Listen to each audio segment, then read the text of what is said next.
ভাবলাম যে রথ দেখতে পেলাম না, তো যাই আগে কালী ঠাকুরটাই দেখে আসি। মন্দিরে অনেক কিছুই বসেছে, তো তাই চেষ্টা করলাম। তো ভালোই লাগছে বম ফাটাতে, ভালো লাগবে। তো এইদিকে আমি ফাটাতে ভালোই লাগছে, খুব হাসি পাচ্ছিল আমার। হাই বন্ধুরা, welcome back to my channel Rina blog. সবাই কেমন আছো? আশা করছি সবাই খুব ভালো আছো, আর আমি অনেক অনেক ভালো আছি। তো এখন আমি দেখো রেডি হয়ে গেছি। তো ভেবেছিলাম রথ দেখতে যাব না, তো চলো, তোমাদের দাদাভাই বলছে তো চলো রথ দেখতে যাবা। তো এখন রথ দেখতে বেরিয়ে যাচ্ছি। তো মেয়ে, তোমাদের দাদাভাই নিচে আছে, ওরা রেডি হয়ে গেছে। তো আমি ছাদে এলাম। তো চলো, আর আমি এখানে কিছু বলছি না, তো বেরিয়ে যাবো, এখন বেরিয়ে যাবো, আর দেরি করবো না। সন্ধ্যা হয়ে যেতে পারে। কোথায় যাচ্ছি রথ দেখতে, তো তোমরা সবটাই দেখতে পাবে এই ভিডিওতে। তো চলো বন্ধুরা, তোমরা প্রথম থেকে শেষ পর্যন্ত ভিডিওটা দেখতে থাকো, আশা করছি তোমাদের খুব ভালো লাগবে। তো চলো বন্ধুরা, আমরা এখন বেরিয়ে পড়েছি, রাস্তাতে আছি। তো দেখো দিনটা একটু ভালো ভালোই আছে। তো ভেবেছিলাম যে কী হবে না হবে, বৃষ্টি যদি হয় তো মনে হয় যেতেই পারবো না। তো দেখো আমরা ফাইনালি বেরিয়ে গেছি। তো আমরা এখন কোথায় যাচ্ছি বলো তো? এখন যাচ্ছি আমরা লালগোলা যাচ্ছি। ওখানে রথের খুব ধুমধাম, তো তোমরা না দেখে বুঝতে পারবে না। তো চলো, সেখানে দেখা হচ্ছে। আর আমি আর ব্যস্ত তোমার সঙ্গে কথা বলবো না, আর অসুবিধা হচ্ছে, আর আমি কথা বলছি না, আমি যাবো না। তো চলো ওখানে গিয়ে তোমাদের সঙ্গে দেখা। তো চলে এসেছি সেই মেলা, রথযাত্রা উৎসব।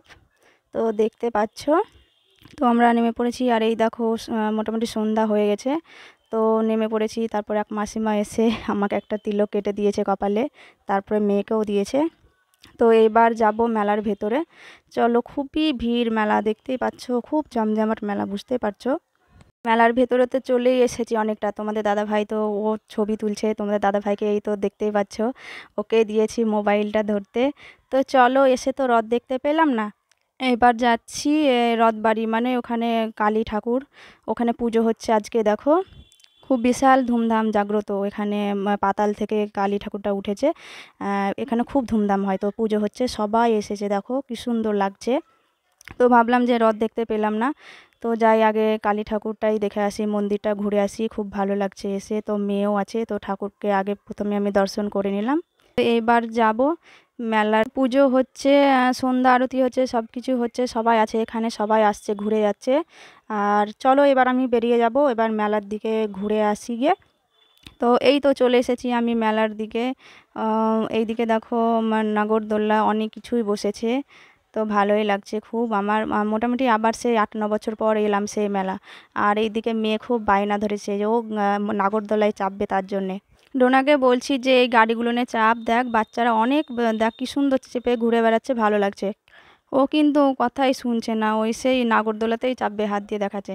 তার জন্য আমি মেলার মধ্যে একটু ওকে বকাবকিও করে ফেলেছি, হাত দিয়ে দেখাচ্ছে ওইদিকে কি একটা যেন বিক্রি। চলো এবার মেয়েকে অন্য জায়গা থেকে ঘুরে নিয়ে আসি, আরও মেলার ভেতরে যাই, ওকে নিয়ে ঘুরিয়ে আসি।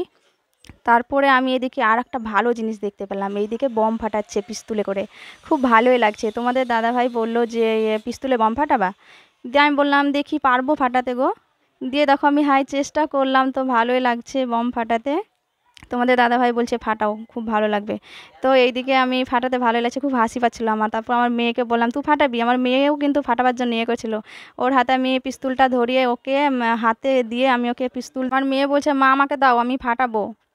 তো ওকে ওর হাত ধরিয়ে আমি ওকে দেখো বন্দুকটা দিয়ে ওকে ভালো করে ধরিয়ে দেখো ফাটাচ্ছি, পারছে না তো, ভারী তো খুব, আমি তো পারছি না, ভারী এত, পিস্তলগুলো এত ভারী।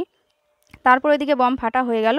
তারপরে চলে এলাম রেস্টুরেন্টে এসে, তো যাই হোক খাবার কিছু তো খেতেই হবে। তোমাদের দাদাভাই এগ রোল নিয়ে এলো। তো দেখো 3 জনে 3টো এগ রোল নিয়ে এসেছি।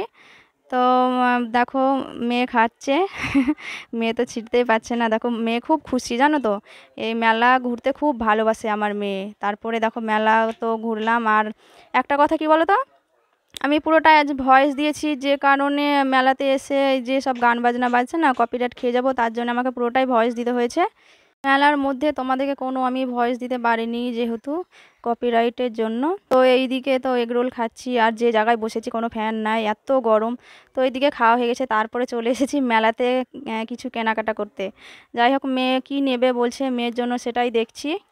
মেয়ে একটা কী নিল জানো, মেয়ে একটা রবার নিয়েছে লিপস্টিকের মতো, ওকে ওটা কিনে দিয়েছে। ওই দেখো দেখাচ্ছে কী নেবে, দেখো ও সব বুঝে জানো তো, কী নেবে না নেবে, এই দেখো সেটাই নিচ্ছি। ও সব বুঝে, লিপস্টিকের মতো ওটাই একটা নিলাম। একটা চিরুনি নিয়েছি আর একটা একটা গাড়ি নিয়েছি, ওর জন্য 3টে জিনিস নিয়েছি। মেলা ঘোরা হয়ে গেল, তারপরে এসে দেখো এসে বাদাম কিনলাম।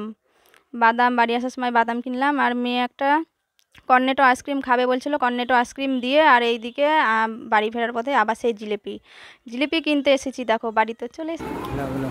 চলো মেলা থেকে ঘুরে এলাম, দিয়ে এবার জিলাপি নিয়ে এসেছি। নাও তোমরা নাও, সবাই একটা করে তারপরে আমরা খাবো, সবাই ধরো। এই দেখো জিলাপি নিয়ে এসেছি, তো এবার একটা করে জিলাপিটা খাবো, কারণ সঙ্গে বাদামও নিয়েছি। একজন বাদাম খেতে চেয়েছে, তার জন্য বাদামও আনা হয়েছে। বাদামটা কোথায় তোমাদের কোথায় রাখতে জানি, আই ডোন্ট নো।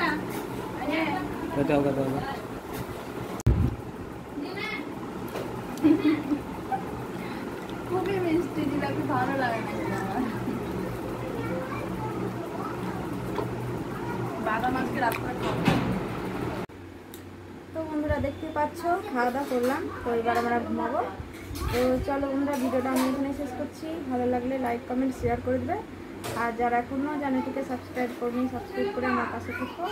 পরবর্তী ভিডিওতে দেখা হচ্ছে। তোমরা সবাই ভালো থেকো, সুস্থ থেকো, টাটা।